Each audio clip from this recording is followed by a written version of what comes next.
Je vais vous raconter une histoire que Rabbi Nachman a racontée, une histoire de encouragement. Il a dit que, comme je vous l'avais dit une fois, il a pris son élève, Rabbi Nathan, Rabbi Nathan, et il lui a dit, je suis capable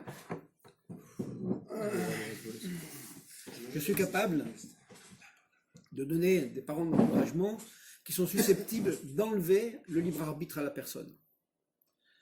Et en disant ça, il a raconté une histoire, l'histoire du diamant. Je l'ai raconté déjà à Ethan, peut-être vous la connaissez, c'est une histoire qui est connue, et c'est une histoire qui fait du bien. Il y a un monsieur qui était un bonhomme, un type lambda, qui était pauvre et gagnait sa vie en ramassant des seaux de terre. Et il vendait ses seaux de terre. Voilà qu'une fois, la chance lui sourit. En ramassant cette terre, il trouve un diamant, un beau diamant, un gros diamant. Qu'est-ce qu'il fait? Il va chez le bijoutier du coin, du village, il lui montre, il lui dit ça a de la valeur, dis-moi, etc. Toi tu es expert. Alors il lui dit, effectivement, c'est une très grande valeur, mais dans le pays, tu ne trouveras personne qui a assez d'argent pour t'acheter ça. Il faut que tu ailles en Angleterre. Quand tu pars en Angleterre, là-bas, il y a des diamantaires, il y a des gens qui ont des fortunes et qui peuvent t'acheter ce diamant. Maintenant, ce gars, il n'a pas un sou. À part son diamant, il n'a pas de liquidité, il n'a pas d'argent. Il est pauvre.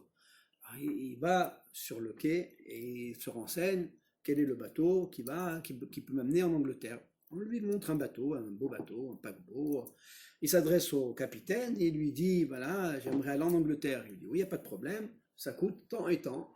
Il y a la petite cabine, la grande cabine, il y a la suite princière, etc. Le gars lui dit, je suis désolé, mais je n'ai pas de liquidité sur moi. Par contre, il lui montre le diamant. Et le gars, le capitaine, il voit le diamant, le gars c'est un connaisseur. Il faut venir à 9h la prochaine fois. Oh, David. Il y avait un gars chez Ravaki, ils m'ont retenu, ils ont dit on a besoin du minyan pour faire Kaddish. Tout est pour le bien. Allez, assieds-toi. La place est prise ou... Ouais, personne. Pour l'instant, il n'y a personne, il y a d'habitude qui cherche. Alors voilà que maintenant, il montre le diamant au capitaine. Le capitaine, il voit ça, il dit écoutez, aucun problème, rentrez, il lui donne la cabine la plus chère. Bien sûr, il espère toucher. Il dit avec tous les repas compris. Ça va, David? C'est bien. Et rêve-toi, Hachem. Très bien. Ça.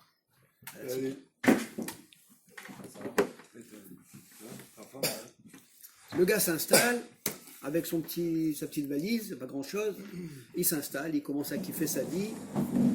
Les repas, la cabine, le personnel autour de lui. Et voilà qu'un soir, tous les jours, il regarde son diamant, il le frotte, il le met dans un mouchoir pour ne pas le perdre.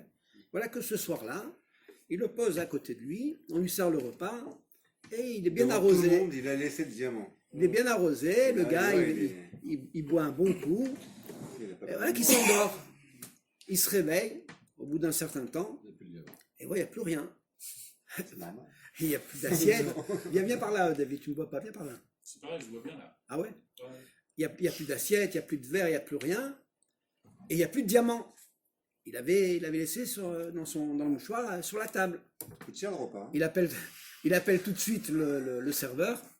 Il lui dit écoute, dis-moi, t'as rien vu là sur la table? Qu'est-ce qui s'est passé? Je lui dis je suis désolé, je vous ai vu, vous êtes endormi et j'en ai profité pour tout débarrasser. Je dis mais t'as fait quoi de toutes les affaires? Ah, j'ai tout jeté. Et il dit il faut que tu m'amènes à la poubelle. Il me dit mais c'est pas possible, la poubelle elle descend directement sur la mer. On garde pas les poubelles sur un bateau. Le gars il commence à voir rouge. Il dit waouh, qu'est-ce que je vais faire? Il a réfléchi, il était croyant. Il a dit bon, c'était pour le bien. Ce diamant-là, j'en ai pas besoin pour l'instant. Bah oui. Pour l'instant, mais il l'a perdu pour l'instant. C'est même pas pour l'instant. Pour l'instant, il n'y a pas de Écoute-moi, Patrick. C'est ça l'Aïmouna. Entre toi et lui. C'est ça l'Aïmouna. Ce gars, il s'est dit, si maintenant je vais chez le capitaine, je lui annonce la bonne nouvelle, il va me jeter du bateau. Il va me dire, dis-moi, où tu vas travailler pour moi pendant 15 ans, tu vas voir, ou alors il l'aurait tué, tu sais. À l'époque. Le gars, il s'est dit, le Je- diamant, j'en ai pas besoin. Pour l'instant, je suis tranquille. J'ai une belle cabine, j'ai de quoi manger. On verra quand on arrivera au port, on verra comment réagir. Maintenant, quelques jours avant qu'ils accostent, avec le capitaine, il toque à la cabine. Il dit, monsieur, je vois que vous êtes un homme d'affaires. Est-ce que je peux m'entretenir avec vous? Alors, le gars, il s'est senti fier. Il dit, bien sûr, monsieur le capitaine, rentrez, asseyez-vous. C'était déjà le patron. Et le capitaine lui dit, écoutez, monsieur, j'ai de la marchandise dans le bateau qui vaut une fortune. Mais il y a quelques produits que, bon, j'ai quelques appréhensions qui passent à la douane. Donc, j'aimerais faire un deal avec vous. Alors, il dit, qu'est-ce que vous voulez faire? Il dit, je vais mettre toute la marchandise à votre nom sur un contrat. On passe la frontière. Vous rendez la marchandise, on déchire le contrat, et moi, je vous donne une belle somme. Le gars, il a dit, c'est magnifique, elle est belle. La vie est belle. Qu'est-ce qu'il fait? Il dit, bien sûr, avec plaisir. Aucun problème. Et voilà et Rabbi Nachman dit que le montant de la cargaison, le montant de la marchandise, il était largement supérieur à la valeur du diamant. Maintenant, une fois qu'ils ont signé, le capitaine s'en va. Le lendemain matin, il y a un bruit terrible dans le bateau. Qu'est-ce qui se passe? Le capitaine, il est mort. Crise cardiaque. Et le gars, il se retrouve avec Propriétaire. Une fortune. avec une fortune colossale. D'accord? Maintenant, la morale de l'histoire, c'est quoi? Rabbi Nachman, il dit, le diamant, il ne lui appartenait pas. Il n'était pas à lui. Donc Hachem, il lui a enlevé. La marchandise, elle lui appartenait. La preuve, c'est qu'elle est venue toute seule, elle est venue vers lui. Tu comprends? Maintenant, s'il s'était découragé, ce gars, il se serait laissé aller au désespoir. Il serait mort, d'abord de chagrin, et peut-être même par une main meurtrière. Le capitaine, peut-être qu'il aurait tué. Le fait qu'il ne soit pas découragé, qu'il ait confiance en l'avenir, qu'il ait confiance dans la vie, ça l'a sauvé. Comprenez? Et ça, l'histoire du diamant, on le vit tous. Tous les jours, on le vit pratiquement. On a tous un moment où on a une perte comme ça, terrible, et en réalité, Hachem nous teste. Est-ce qu'on va se décourager ou est-ce qu'on va, au contraire, se renforcer? Comprenez? Et la galoute elle-même, c'est ça le test. Il n'y a aucune raison que cette galoute elle soit tellement longue. Il n'y a aucune raison. Les Bnei Israël, ils ont payé leurs fautes. On a payé tous. Avec tous les massacres qu'on nous a fait. Les bûchers, tous ces juifs qui ont été brûlés vifs, tous les juifs qui ont été martyrisés, qui sont assassinés avec des morts terribles. Tout ça, on a payé nos fautes. C'est évident qu'on a payé. Celui qui peut dire le contraire, il n'a rien compris à l'histoire. Il est cruel. C'est de la cruauté de dire ça. C'est sûr et certain que si on a un peu de cœur, c'est sûr et certain qu'on peut considérer que le Ham Israël, il est zakai, il est méritant. J'ai pas de kippa, j'ai prêté. Je me rends là, ça va? Bon, Hachem et toi. Ouais, ça va. Tiens une chaise. Prends une chaise. Qui a une kippa pour notre ami? Personne. Colonne, peut-être là-bas, il peut trouver. Ah oui. Avec. Il est parti. Non, peut-être chercher la chaise, je pense. C'est pas tienne, C'est un peu délicat, honnêtement. Enfin, quand déjà la Shoah en elle-même, on peut dire que c'est les fautes du Israël. On peut plus dire ça difficile de aujourd'hui. dire ça. On peut plus dire ça parce qu'on a payé nos fautes. D'accord, on a fait des fautes, ok. D'accord. On en fait encore. Un On en fait enfant, encore. c'est innocent, par exemple, un enfant, c'est très difficile. Comment on peut condamner un enfant? Enfin, il Absolument. n'y a pas plus innocent qu'un enfant. Alors, Bon, alors c'est dur de admettons dire que que c'est maintenant, à cause des fautes. quand on entend certains rabbinim, certains moralisateurs qui appuient, qui mettent la tête du Ham Israël dans l'eau, et c'est grave de faire ça. C'est grave parce que à force, il y a plus de vie, c'est fini. Tu comprends? Non. Rabbi Nachman, c'est marqué que lorsque le Likutei Moharan se répandra, c'est marqué espère dans la rédemption, espère dans la Géoula. Il a donné la formule. pour s'en sortir de cette galoute, l'encouragement, chercher le point positif, la joie, la danse, le chant, toutes ces choses-là qui amènent de la gaieté dans le cœur, qui amènent de la lumière dans le cœur. Et on n'a besoin que de ça aujourd'hui. On n'a pas besoin d'autres choses, des grands discours, des beaux discours, des grandes philosophies, des grandes théories, des grandes choses. On a besoin de tahlit. Le tahlit, c'est quoi? C'est l'encouragement. On a besoin d'être encouragé. Un point, c'est tout. Ouais, mais dans ces cas-là, c'est l'inverse de la première galoute. La première galoute, ils étaient ni joyeux, ni quoi que ce soit. Il les a fait sortir. D'où tu sais? Mitzrayim. Ils étaient heureux. Mitzrayim, pour Mitzrayim, il y avait une aftaha, il y avait une promesse qui a été faite à Abraham Avinu. Hachem ne pouvait pas se dérober à cette promesse, premièrement. Deuxième destruction du premier Beth Amikdash, il y a eu la névoie de Jérémie, Yirmiyahu, et a priori, selon les Chachamim, les fautes qui ont été commises, qui ont entraîné la destruction du Beth Amikdash, ces fautes-là, elles ont pu être réparées parce qu'elles étaient tangibles. On pouvait les toucher, on pouvait les comprendre, on pouvait donc arriver à les... Mais la haine gratuite, c'est pas tangible. C'est quelque chose qu'on n'arrive pas à maîtriser. C'est inhérent à l'homme. C'est inhérent à l'homme. La haine, elle fait partie de l'homme. La haine de l'autre, le rejet de l'autre, quel qu'il soit, ça fait partie de la nature de l'homme. Donc il va falloir qu'il se travaille. Et comment il peut se travailler? On a du mérite ce soir. Bon, Hachem. En étudiant notamment,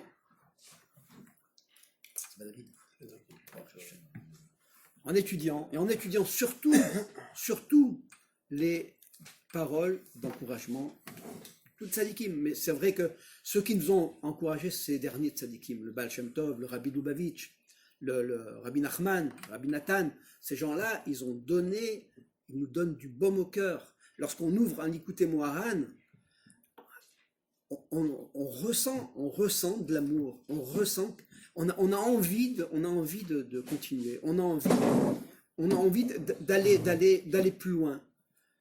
Et on peut pas en dire de même de toutes les autres études, je suis désolé, je veux pas casser les études, Chas v'Shalom, et donner un nom à l'étude ou à une personne en particulier, non. Parce que je veux simplement relever le côté positif de cette étude-là, qui va nous amener à la dernière échéance, à la Géoula avec le Mashiach, ça c'est certain. Mashiach, il va venir pour encourager les gens. Et le Rabbi Lubavitch lui-même, elle avait dit. Alors je vais enchaîner sur le rêve du Rabbi. Alors, c'est un rêve, ok, donc faut le prendre à titre de rêve. C'est un rêve qui était quand même très, très, très puissant, très fort. Ça m'est arrivé de faire des rêves prémonitoires qui se sont réalisés. Je ne sais pas si celui-là s'en est un, mais j'ai un message de sa part à vous communiquer. Voilà, donc c'est la raison pour laquelle j'ai été amené à vous l'écrire et à vous inviter à venir l'écouter. Donc je vous raconte ce rêve-là un peu dans le détail. Je me trouvais à 770 chez le Rabbi, dans la synagogue du Rabbi à New York, à Brooklyn. Là-bas, il y avait beaucoup de monde et beaucoup d'allées et venues. Le Rabbi est passé une première fois et il m'a dit une phrase en yiddish que je n'ai pas compris. Je me suis tourné vers des gens qui étaient sur place. Ils m'ont dit, oh, on ne comprend pas, mais c'est pas une très bonne phrase, c'est bizarre. Ça s'est arrêté là. Après, il y a petites choses qui sont passées. Et moi, j'ai attendu, quelqu'un m'a dit, le Rabbi va repasser, il faut attendre là. Et le Rabbi est repassé, mais il est repassé avec un masque blanc sur lui, le masvé. Un masque qui cache la lumière du Rabbi. Et ça, on sait que ce niveau-là, qui était sur le visage de Moshe Rabbeinu, c'est un niveau de révélation de la tzidkout très très grand. Donc le masvé, il aidait Moshe Rabbeinu à transmettre les profondeurs de la Torah à travers ce masque. Si vous voulez, le masque permet de capter la lumière pour qu'elle nous arrive pour qu'elle arrive à notre niveau. S'il a enlevé le masque, s'il a enlevé le masvé, cette lumière-là, elle était brûlante. On ne pouvait pas la recevoir. Vous savez, la lumière, elle est soit bénéfique, soit elle est destructrice. elle peut pas, lorsqu'elle est elle est trop forte, pardon, trop profonde, trop forte, cette lumière-là, tu peux pas la recevoir. Tu n'as pas les capacités de la recevoir, donc elle va t'endommager, elle va te brûler. Donc il faut un masvé, il faut un filtre. Ce filtre-là, donc le rabbi, je l'ai vu avec ce masque qui était très étonnant, et je l'ai suivi, et il m'a dit, dis-leur comme ça, avec une voix très forte, dis-leur que le temps est très très pressé, comme ça il a dit. Le temps est très très pressé. Et il faut qu'ils étudient. Alors j'ai pas compris si c'est ce lui a écrit, ce que lui a écrit, ou qu'il a enseigné, ou simplement les Sfarim. Il a dit qu'ils étudient les Sfarim, qu'ils étudient, comme ça. Et je me suis réveillé. Donc il m'a dit, il faut leur dire, il faut leur annoncer que le temps est très très pressé et qu'il ne faut pas qu'ils perdent leur temps et qu'il faut qu'ils étudient le maximum. Voilà le message du rabbi que j'ai reçu. Je ne sais pas ce qu'il vaut. Moi, ça m'a beaucoup impressionné. C'était la nuit de vendredi à Shabbat matin. Le Shabbat matin, je me suis réveillé sur ce rêve. Donc c'était un rêve qui était fort. Et je me suis dit, il m'a demandé il m'a demandé de le dire, donc il faut que je le dise. Comment? Rosh Chodesh. Ouais, c'était Rosh Chodesh chez lui. Ouais. Voilà. Et il est où votre dollar? Comment? Il est où votre dollar? J'en ai plusieurs dollars. J'en ai plusieurs. Bon, Hachem. Il est venu 2 fois. Comment? Il est passé 2 fois. Ouais. Et la première fois, il était avec le masque ou pas? Non. Mais c'est quoi le masque? C'est un masque physique? Le masque, c'est un masque blanc. On Je voit sais pas que son visage. j'ai compris que non, on voyait pas le visage, mais on savait que c'était le rabbi parce que je dis c'est bien le rabbi et il est passé, on voyait la barbe. Non, même pas, tout derrière. Derrière, les cheveux. D'accord. Le chapeau et les cheveux. Oui, bien sûr que c'est le rabbi. C'est incroyable. Ouais. Et vous avez parlé à votre rave de ce rêve? La vérité, j'ai pas eu le temps. Non. Mais comme dans le rêve, le rabbi lui-même m'a dit de diffuser. Donc je lui dis, il faut diffuser. Je n'ai pas le droit de garder. Alors c'est qu'un rêve, d'accord? Comment? Diffuser à plus de gens que nous, quoi. C'est à vous à diffuser. C'est pas à moi. Moi, je voulais diffuser à vous. Vous savez, je vais vous dire, le système de l'enseignement, c'est comme ça. Moshe Rabbeinu, il a enseigné à Yoshua au Skenim. Vous voyez dans la transmission comment elle s'est faite. Il y a besoin de transmettre. Vous l'avez entendu de ma bouche. Alors maintenant, c'est à vous à transmettre, à dire aux personnes, oui, Monsieur Zekri il a fait un rêve, effectivement, et dans ce rêve-là, il leur a bien demandé de diffuser. Alors moi, qu'est-ce que tu veux que je fasse de plus? Je vais mettre sur Facebook, je vais mettre sur Instagram, sur quoi je vais mettre? D'accord? Donc moi, je le dis aux gens qui sont proches, aux gens qui sont autour de moi. Comment? Le détail, rien. Il t'a dit, il faut qu'ils étudient. Ouais. Et la Il phrase en a dit yiddish. le temps est pressé. Ouais, ouais. Il faut Très très pressé. très, Il a dit. très pressé. Il est dit très très Il pressé. faut qu'ils étudient. Ouais. Et Il la faut phrase en étudier les yiddish, Sfarim. vous avez retenu les intonations et tout. J'ai donc C'est lui. j'ai essayé de Ça veut pas dire que c'est un cours, ça veut dire que tu laisses parler. ouais. Intéressant. Ouais. Oui, mais il met le terme Sfarim. C'est pas simple. Rosh Chodesh, il est où? Tiens, un diamant là. Et les Sfarim, On sait qu'il est où, c'est. Alors j'ai pas entendu si c'est mes Sfarim ou les Sfarim. Je sais pas. Ça je peux pas. Il n'a pas écrit les. Il n'a pas écrit. Le rabbi il a écrit. Oui, mais il a écrit. Il y a des livres, lui. Il relisait, moi j'ai vu. Il relisait quelque chose de A à Z, vraiment. Voilà donc pour l'histoire et le rêve, donc l'encouragement. L'encouragement il est essentiel. Et savoir que lorsqu'on tombe, lorsqu'on perd quelque chose, des fois c'est des pertes précieuses, comme ce fameux diamant qui est en réalité toute sa vie. Ce bonhomme-là, ce diamant, c'était toute sa vie. Donc à un certain moment, il aurait pu être à même de se dire, je suis mort. J'ai perdu le diamant, ça y est, ma vie, elle va s'arrêter. Non. Le gars, il ne s'est pas découragé. Il ne s'est pas découragé, mais il a rien dit. il s'est tu. Ouais, c'est ça. Il a été intelligent. Ouais, il s'est tu. Mais ne pas se décourager, justement. Je veux dire, on peut apprendre dans les détails de cette histoire énormément de leçons. Énormément de leçons. Ce gars, le fait qu'il soit tué, Voilà, ça lui a sauvé la vie. exactement. Et le fait qu'il ne soit pas découragé à l'intérieur de son cœur, qu'il se soit dit, mais attends, je n'ai pas besoin pour l'instant de ça. J'attends. On verra bien demain de quoi il sera fait. Et ça l'a sauvé. Mais c'est énorme cette leçon. Si on n'avait qu'une chose à écouter ce soir et à prendre avec nous et à distribuer aux personnes qu'on aime qui sont autour de nous, cette histoire elle est là. C'est un trésor, c'est un diamant. C'est un diamant. Ah, mais pourtant, il y a une majorité qui se décourage. Faut pas croire que ça se renforce. Il y en a énormément qui se découragent. C'est normal. La communauté. C'est normal. Énormément. C'est normal. Nous, notre rôle, c'est pas de leur mettre la tête sous l'eau et d'appuyer la tête pour qu'ils se noient. Notre rôle à nous, c'est de les encourager. Oui, mais Voilà. bon, ouais, c'est Je vais te dire, parce que même nous, on est dedans, on se pose des questions. voilà, à force, voilà. avant même d'encourager les autres, il faut déjà s'encourager soi-même. Voilà, ouais. Rabbi Nathan dit que Rabbi Shimon Bar Yochai, Zecher Tzadik Vekadosh Livracha, il n'est devenu Rabbi Shimon que parce qu'il a su s'encourager. Et tous les grands personnages du peuple juif ou des autres nations, ils ne sont devenus des grands hommes que parce qu'ils ne se sont pas découragés.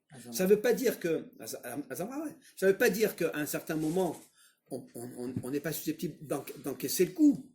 Quand il t'arrive une bricole, tu le reçois dans la tête, d'accord? Ça te fait pleurer, ça te déchire. Mais tu ne dois pas rester là.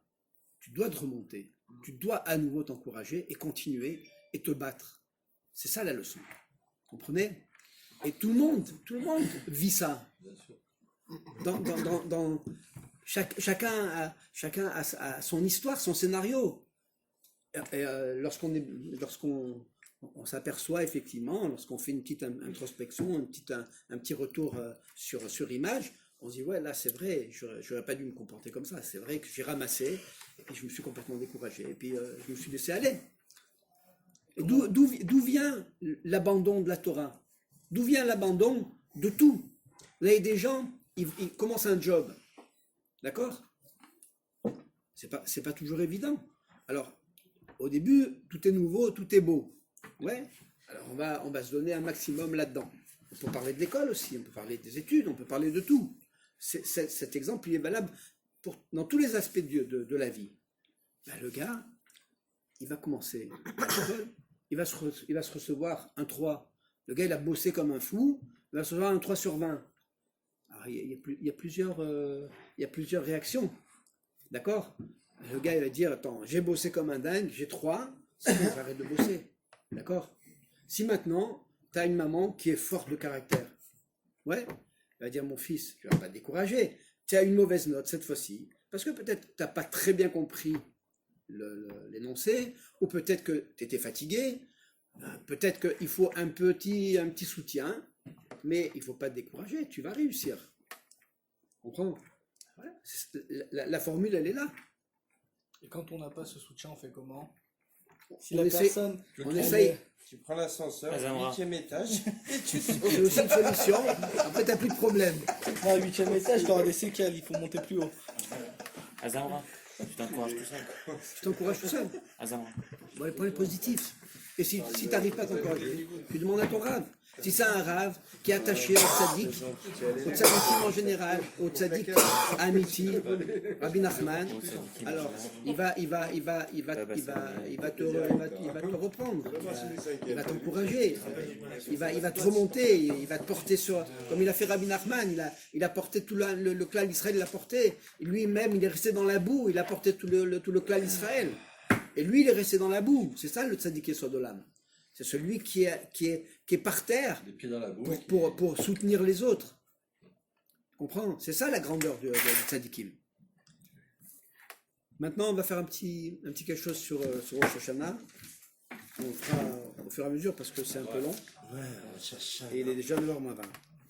Pour la Ouman ou pour Comment? un truc pour la Ouman ou un stam Rosh Hashanah en ça y est, général? J'ai une nouvelle affaire. Tu vois, J'ai négocié encore Le avec Yair. Il26 y jeudi a combien de 26 au final? septembre. Alors, Non, Villa Attendez, deux, attendez. moi. Je fais l'équipe à 6 personnes par chambre, mais c'est la villa, Et la après, plus t'as grande les du Quai Vert, elle a 9 minutes. C'est rien, 9 minutes, je le marque, je m'en fous. Bah oui, ça va changer.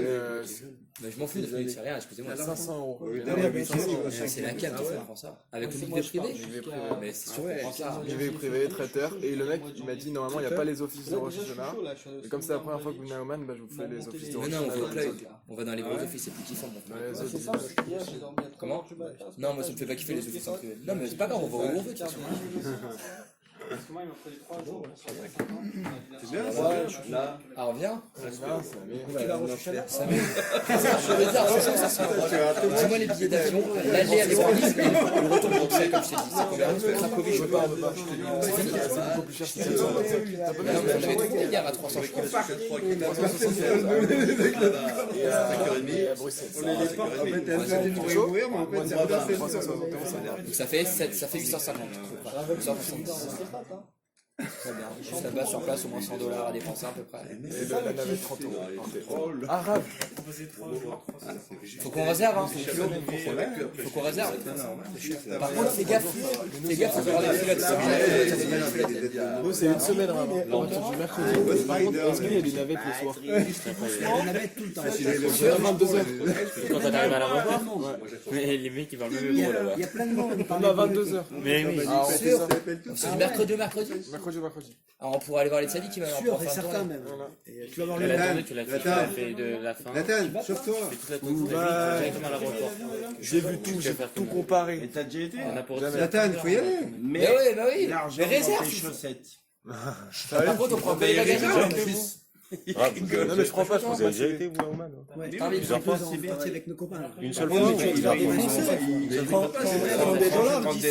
La prochaine Je fois, connais un mec qui te fait un bon change de Mais dollars. vous êtes parti avec combien? Moi j'ai pas parti avec énormément, je suis parti avec 200. Avec 200, 200 $. 200 euros, c'est 200 dollars. Ah ouais.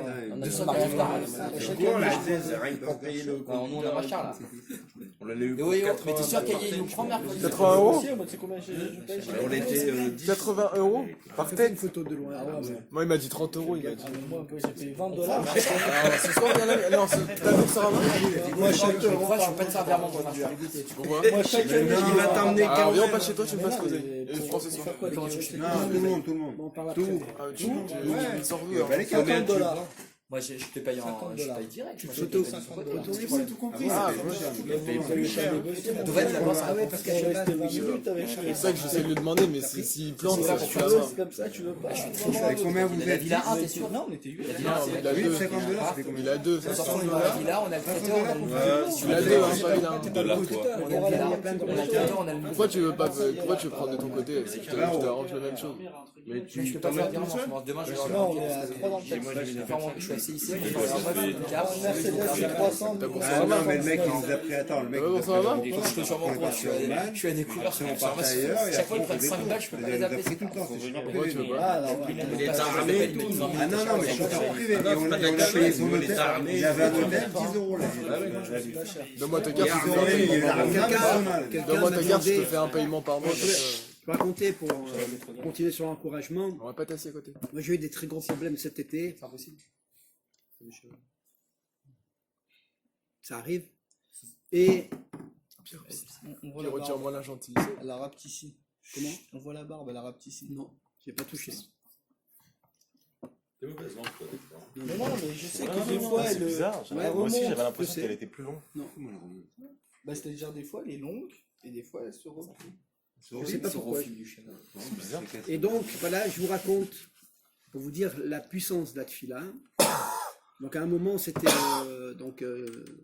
c'était tragique, hein, c'était peut-être vous m'auriez pas revu, hein, c'est possible. Ah bah voilà, qu'est-ce que c'est là? Faut commencer. C'est pas la peine de rentrer dans les détails. Quoi, il se passe quoi? Et, Non mais tragique, t'as dit. et donc, je suis allé faire une bonne des doutes. Alors, je vous dis vraiment comment ça s'est passé, de la façon la plus fidèle possible, pour que vous ayez un véritable sentiment. Un sursaut. Et donc je suis allé là où je vais pour faire l'Aïd des doutes. Et bon, puisque c'était très dur, donc j'ai beaucoup prié avec beaucoup de larmes. Mais pendant au moins une demi-heure, j'étais tout seul personne ne voyait, et vraiment, mais avec une force, quelque chose d'incroyable. C'était une très très grande épreuve. Une fois que j'ai fini la tfila, j'ai voulu repartir, mon téléphone a sonné. Il a vibré. Il y avait un message, c'était le message de la Géoula. En un jour, tout s'est rétabli. Je peux pas des doutes et il y avait, t'as pas besoin de croire que C'est peut-être l'endroit, il est où l'endroit? Il faut aller dans cet endroit. c'est la grotte du par de la tête d'or. Ah, je me disais. Non, le Rabbi Nachman, il dit que le tikkun de la tfila, c'est le Hémet. Le tikkun de la tfila, c'est le Hémet. Vous savez qu'on peut prier énormément, prier, faire beaucoup de tfilotes, mais ces tfilotes, elles viennent pas du cœur.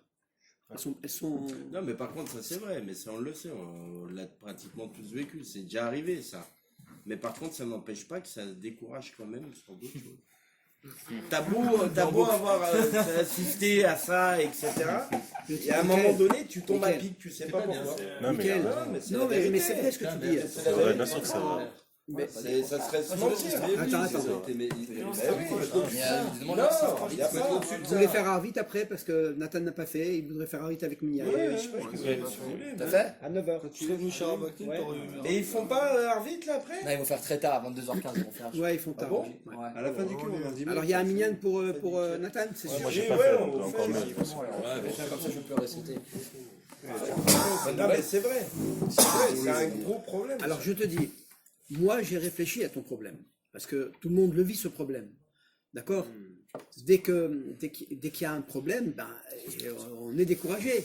Un problème qu'on n'attendait pas, quelque chose qui nous dépasse un petit peu, ben, ça provoque un découragement. Le principal découragement aujourd'hui, et qui est voulu par le Satan, qui est voulu par les forces qui sont contre la victoire du bien, c'est quoi? C'est la longueur de la galoute. La longueur, de l'exil. De la diaspora. La longueur fait en sorte de provoquer le découragement. C'est une évidence. C'est une évidence. Pourquoi? Parce que tu vois plus la fin. Surtout qu'il y a beaucoup de signes en fait actuellement.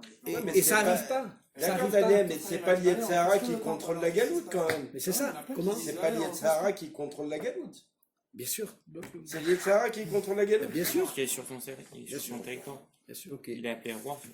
C'est une épreuve supplémentaire, une épreuve clalite, c'est une épreuve globale qui concerne tout le clan d'Israël. Comprends? Maintenant, quel est le rôle des rabbanim? Est-ce que le rôle des rabbanim, c'est d'être moralisateur? Vous agissez mal, vous faites des mauvaises choses, vous vous comportez mal, vous allez aller en enfer, etc. Non. Aujourd'hui, la majorité des rabbanim, moi j'étais en vacances, j'ai vu. À Cannes. Ouais, bon, Bon. on n'a pas des le rabbinim droit à de dire- Cannes. Mais, Ouais, le rap déjà de base, il est. Il s'appelle Cam. Rav Baoli.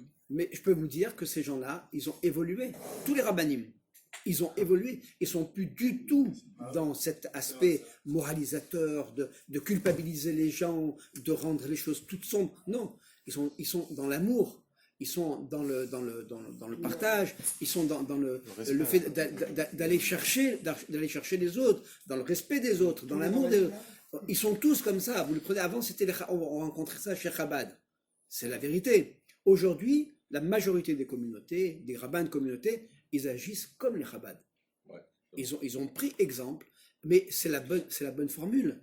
Aujourd'hui, je vais vous raconter une histoire.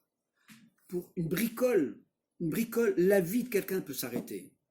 On continue sur en Eretz. À Me'acharim, il y a les enfants. Non, mais ils sont pas malheureux. Il faut savoir que les gens ne sont pas malheureux de Me'acharim. Et il y a une des filles d'une des écoles qui s'est fait un monde d'une sortie de fin d'année avec son école. D'accord? Elle s'en est fait un monde. Elle était contente. Elle était comme une folle. Elle dit on va kiffer avec les copines, etc. Et voilà que malheureusement, la voiture de son père ou de sa mère, elle tombe en panne. Et la fille, elle commence à s'inquiéter, on va arriver en retard, le car il va partir, etc. Écoutez bien. Hein. Là, bon, ils ont essayé de faire comme ils pouvaient. Quand ils sont arrivés, effectivement, le car était parti. La fille, elle est rentrée chez elle. Elle habitait au 3e étage, elle s'est jetée par la fenêtre. Pourquoi? Parce que la seule chose, non mais il faut pas rigoler, c'est pas rigolo, parce que ça peut arriver à tout le monde, vous comprenez? C'est pas rigolo parce que la seule chose qui la tenait, qui la maintenait à cœur, et dans sa vie, le seul plaisir qu'elle avait, parce que vous savez, les souffrances, les mauvaises choses, elles s'accumulent dans le cœur.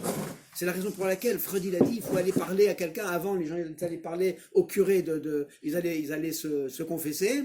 Chez les juifs, ils allaient parler au rabbin, d'accord? Aujourd'hui, les rabbins font plus office de ça. Aujourd'hui, la majorité des rabbins, ils vendent des produits cachers. Ils font des hashgarot. Pourquoi? Parce qu'ils veulent faire vivre leur communauté. Maintenant, tu veux t'adresser à ton rabbin, c'est très compliqué. Donc, heureusement qu'il y a des petits rabbins de pacotille comme moi qui font le rôle, qui assument le rôle de ces gens-là. Comprenez? Bon, Hachem, c'est Hachem qui fait c'est un miracle. D'accord? Qu'il y a énormément de gens comme moi qui s'investissent dans la communauté de façon bénévole pour remonter le moral, pour écouter, pour avoir une oreille à écouter. Mais c'était le rôle à l'origine des rabbinim. Ouais, mais tu vois que ton histoire, c'est là où il y a un malaise, c'est bien ce que je dis. Là, c'est pour une sortie, alors imagine. Bien sûr, il y a un grand malaise, Le malaise, il vient du découragement, tout simplement. Oui. Et c'est ça l'épreuve. L'épreuve, la dernière épreuve de la Galoute, c'est ça. C'est tout simplement. C'est est-ce que on va maintenir le cap en s'encourageant soi-même et en se faisant encourager aussi, ou bien est-ce qu'on va tout laisser tomber? Et je trouve qu'aussi c'est trop répétitif. Chaque année, que ce soit même les choix qu'on entend, chaque année, tu prends l'enregistreur, c'est le même chaque année. Que ce soit pour Rosh Hashanah, pour tout. En tout cas pour nous, pareil. En tout cas si tu remarques bien, oui, nous, non, mais je parle pas, non mais oui, alors t'as qu'à écouter. Pas pour nous, mais je te parle pour en général. Tu prends le Rav Ifrar, tu prends Nathan Usan, tu prends des gens, c'est des gens-là, ils se renouvellent constamment. Pourquoi? Parce qu'ils vivent la chose. Oui.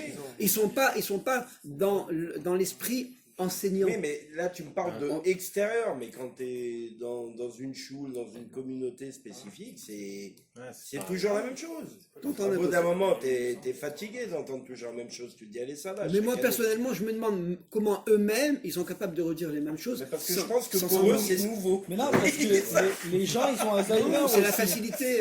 Non, il y a ces gens-là, ils se sont découragés. Non, mais sinon, ils sont découragés. Les gens, moi, je sais que ça. C'est vrai, ils proposent les mêmes sujets. Mon beau-frère, il est rabbin. Chaque année, il leur fait le même cours à Tisha B'Av, ça va faire 20 ans. Moi, je le connais par cœur. Mais on dirait qu'ils ont Alzheimer. Chaque fois qu'il finit le cours, il applaudit. Je dis, mais tu sais que ça va faire... Ça fait 15 ans que je le connais, ça fait 15 ans que c'est le même cours. J'ai dit, il a jamais...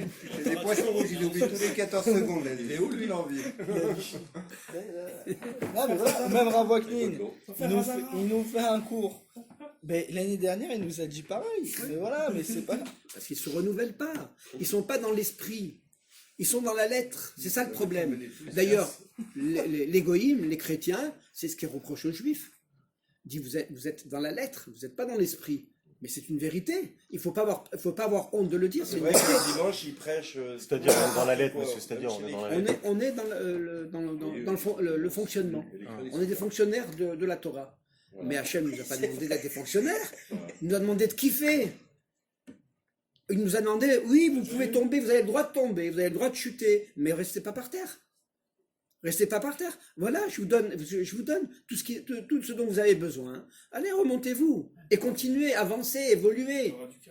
Tu comprends? Mais si tu travailles pas dans ce thème-là, dans cette thématique-là, dans le renouvellement constant. Quand Rabbi Nachman, il te dit, moi, ça m'a enthousiasmé cette idée-là. Il dit, mais quand tu as fait tes chouvas, quoi, tu vas rester sur ta teshuva. Ta teshuva, elle repose sur quelque chose que tu as regretté, d'accord? Mais cette chose que tu as regrettée, elle est nulle.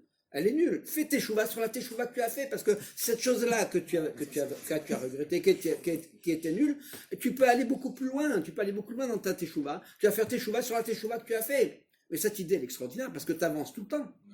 Tu as une dynamique, tu as toujours envie. Toutes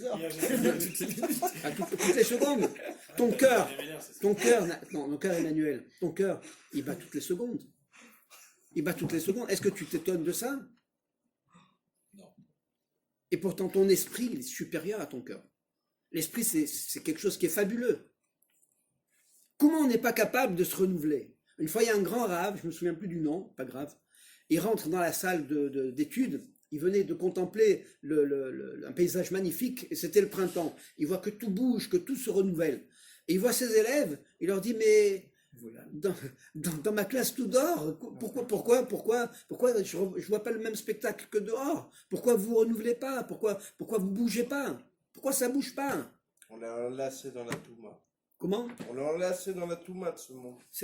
Pourquoi? Parce qu'on a oublié notre monde. C'est ce qu'il te dit Rabbi Nachman. Mais si tu t'attaches à ce que Rabbi Nachman a enseigné, tu ne peux pas tomber. Et si tu tombes, tu vas être content d'être tombé parce que tu dis, je suis tombé parce que je sais qu'Hachem, il veut que j'aille encore beaucoup plus haut. Et c'est comme ça que ça fonctionne. Un enfant, quand il apprend à marcher, s'il ne tombe pas, il ne peut pas apprendre. Il est obligé de tomber, il est obligé de se faire mal. Alors si maintenant, sa mère, elle va le porter constamment, il n'apprendra jamais à marcher. Donc il faut qu'il tombe, oui, qu'il se fasse des bleus, qu'il se fasse mal, ça fait partie du processus. Mais c'est pareil pour nous. C'est pareil, il ne faut pas avoir peur. Il ne faut pas avoir peur. Il ne faut pas avoir peur, il ne faut pas se décourager. Il y a un Dieu qui a créé le monde, c'est le maître du monde. Ce Dieu-là, il s'est révélé à nous. Alors il faut aller le chercher, il faut aller vers lui. Il faut lui demander, il faut lui parler, il faut lui dire, mais tu es où? Je ne te comprends pas. Aïe. Il lui dit, aïe, mais comme Kéodo, c'est une des leçons de Rosh Hashanah. Où tu es, Hachem? On ne te voit plus. On est dans la Touma complète de notre monde. On a envie de faire que des bêtises dans ce monde. On est tellement tenté qu'on a envie de rester qu'ici. Voilà, on a envie de sortir, on a envie de faire ci. Mais la Torah, franchement, elle nous gave. Ta Torah, elle nous gave. Mais il faut lui dire, Hachem. Tu crois qu'il n'est pas capable d'entendre ça? Il a entendu pire que ça. Mais si ça vient du cœur, c'est comme un père. Il va dire, oui, peut-être qu'il a raison, il faut peut-être que je fasse quelque chose. T'as compris?